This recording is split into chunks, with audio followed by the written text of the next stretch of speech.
Qaranglar, qadrli obunachilar. Xomkonda katta ko'l bor mana.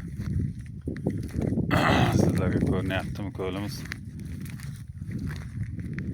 Kelganlar bo'lsa, kelmaganlarga bir yangilik deydimi, tushuntirish deydimi, tarix deydimi, nima deydi. Bu aysin Xomkon tog'idagi katta ko'l. Bu tomonda ziyorat joylari bor ekan. Ben ko'rib turganlaringiz Beshbuloq ziyorat deydigan.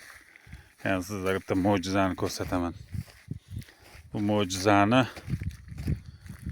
o'zlaringiz baho berasizlar. Mana bir tup zardal daraxti.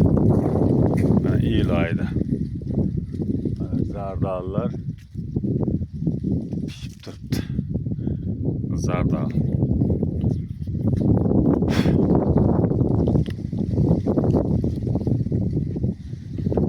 Maalesef galiba. Zardal Xomkonda. Xomkon tog'i.